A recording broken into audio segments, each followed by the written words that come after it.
There was no good way of telling time, and no light at all. Karen walked slowly forward with one hand on a wall. Some debris littered the floor, but not so much as to impede progress significantly. She felt the outlines of decorations on the wall and the openings for doors, many of which were missing. She had read and heard about these abandoned districts. On the lower levels, some areas are lively and densely inhabited down to several floors underground. This is usually near the distribution points, where workers and shopkeepers live to be near their place of business. Many of the poor and criminal classes commonly live in the periphery of those places as well. After all, their business is also dependent on a presence of customers. But then there are districts like this one.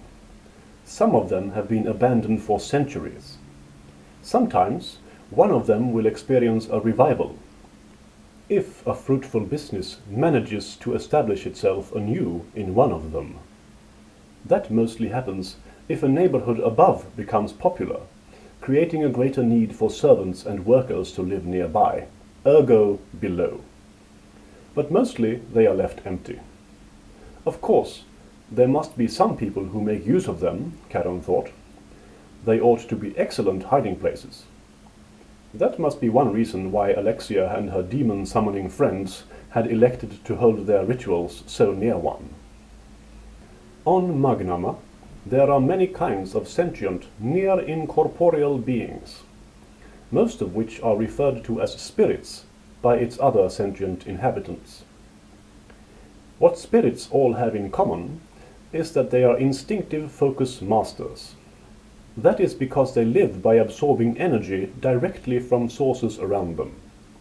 They pull it straight from all things, living and dead. Different kinds of spirits are specialized in drawing energy more easily from different sources. There are, for example, earth spirits, who live off the energy stored in rock and soil. There are also wood spirits, who live off the energy of trees, bushes, or plants. It is very common for these beings to get emotionally attached to a specific place or source of energy. Therefore, they take very good care of them, and are often perceived as the guardians thereof by other species. A tree spirit will live in and around one or a few trees that provide it with sustenance for as long as possible. With their powers, they can help to mend it when it has been harmed, or protect it from attacks. They will usually also care for at least some of its offspring, so that they might have a new source of energy once their old one dies. As focus masters, spirits can do nearly anything commonly associated with the art, included taking corporeal form. But, as with all mind focus, every act requires energy, and that is always limited. Because of this, most spirits only absorb a fraction more energy from their hosts than they need to stay alive. That little extra amount they usually save up for emergency situations. But with powers such as those of spirits, there is always the temptation to do more than just live. Some spirits absorb energy indiscriminately, making them very powerful. The more power they absorb, the greedier many of them become. Such cases often end with them causing great harm to the world around them before being stopped. And the only ones who can stop them are other focus users.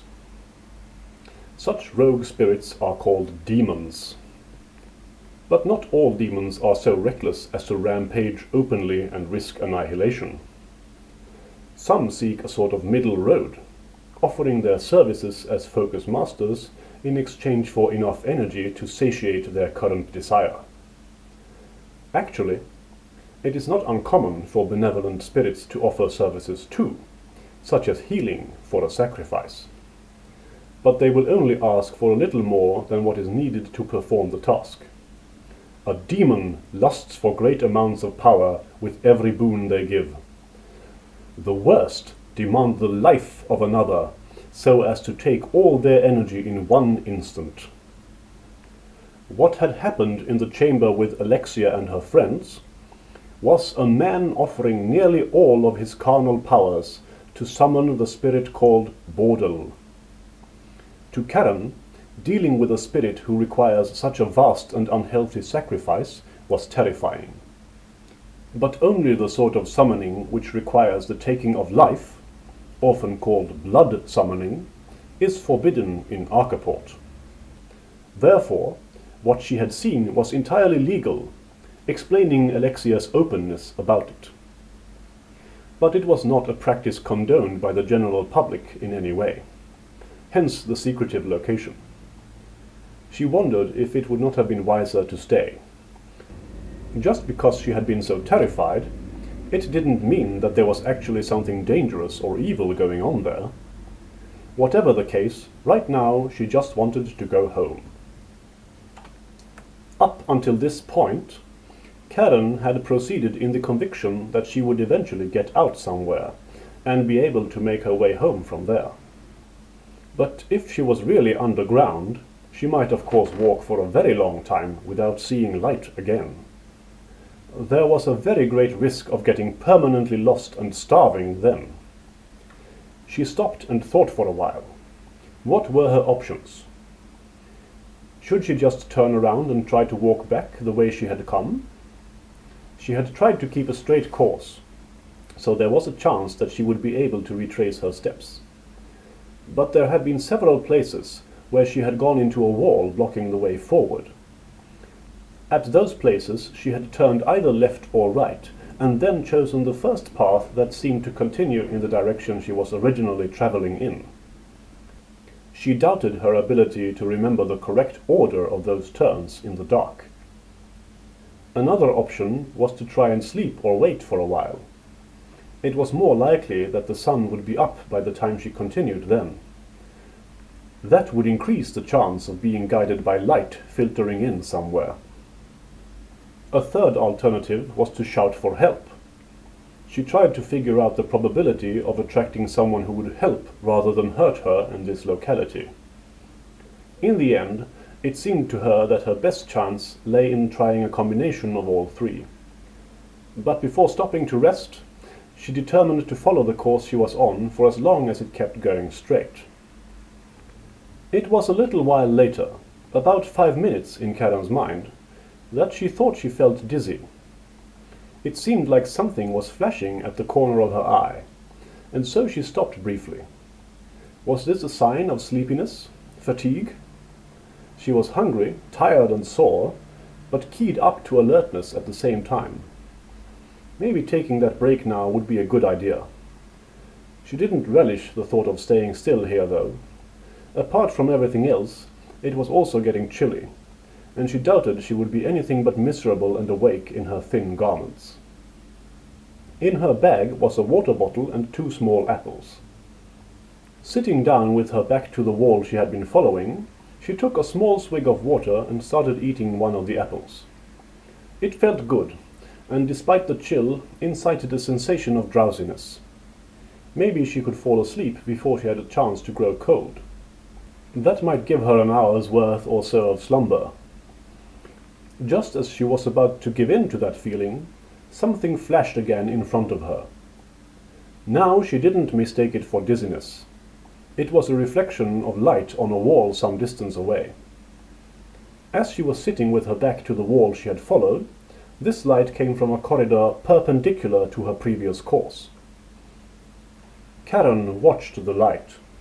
It was weak and flickered somewhat, so she assumed that it was from a fire. Was there a wind blowing on a fire, or was it a light carried by someone moving? Despite straining her ears, she heard nothing. Her feelings were complex. She was relieved to see light, but uncertain if she would want to meet its owner. Rising carefully, trying not to make a sound, she got ready to hide or flee if necessary. For several moments she stood there, her back hunched over and her knees slightly bent, even more tense than before. The light grew gradually stronger, though still just a dark amber amid all the blackness. It had to be moving very slowly, because the increase in intensity took forever. Then she realized that it was actually starting to grow weaker.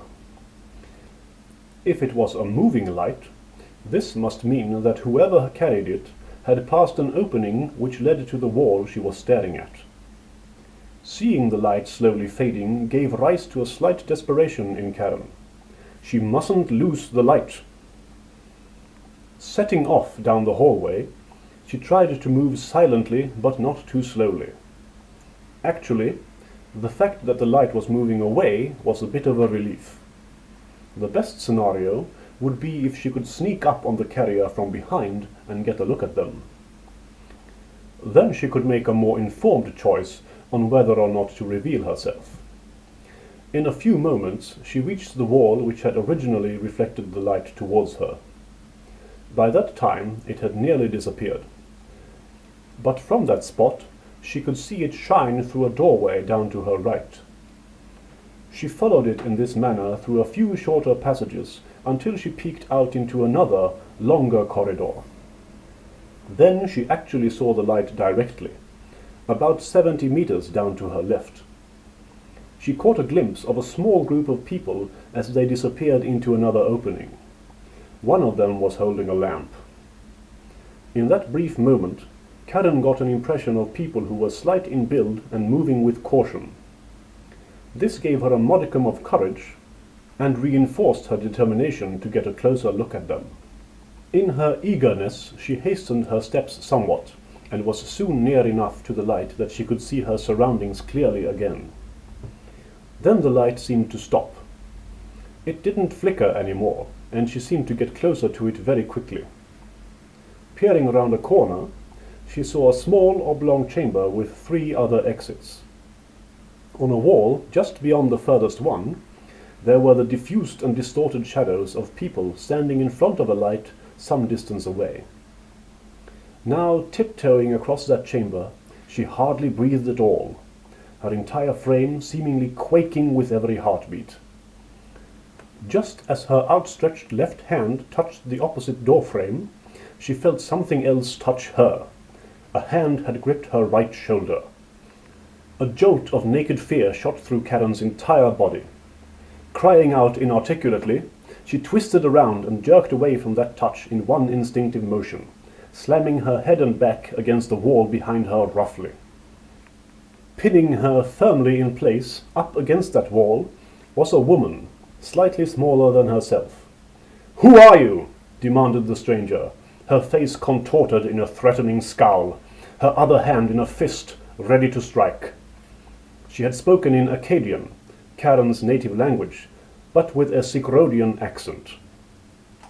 "Please, I'm just lost. Please don't hurt me," Karen pleaded, shielding her face with her left hand against the blow she expected.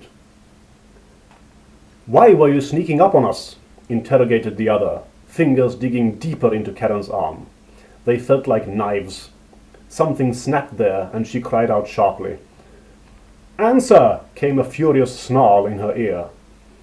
"I was afraid," she cried, tears of pain and fear flowing out of her eyes. "I wanted to know if you were dangerous or not. I just want to get out of here." The grip on her arm softened, and Karen sank to the ground, bunching up into the corner. "Tisha, Ardish, come here," the other shouted into the lighted corridor. Then she spoke to Karen in a far more amicable voice. "I am Chetna. I am very sorry for hurting you, but we too are lost and scared. I thought you might be one of our pursuers, come to bring us back or destroy us." Looking up, Karen was met by the concerned face of a beautiful woman in the traditional garb of Sikrot. Chetna seemed to be about 35, with a very fit, supple body and lustrous complexion. In fact, she looked as though she had just come from a spa, most incongruous with her surroundings and dirty, tattered clothes, which told of recently rough times.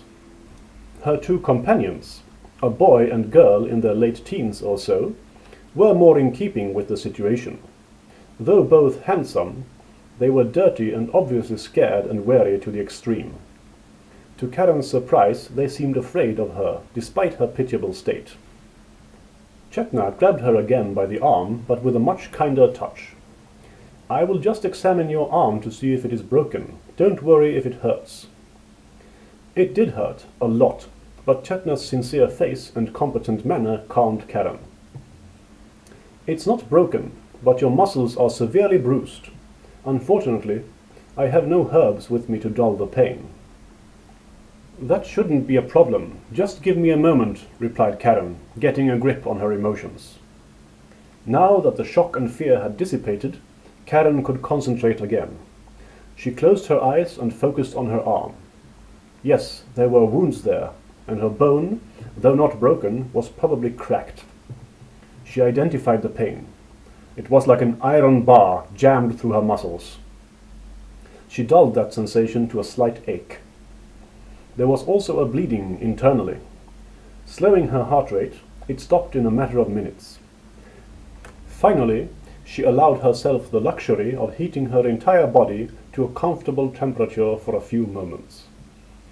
Even though the meeting had been a rough one, it had calmed her.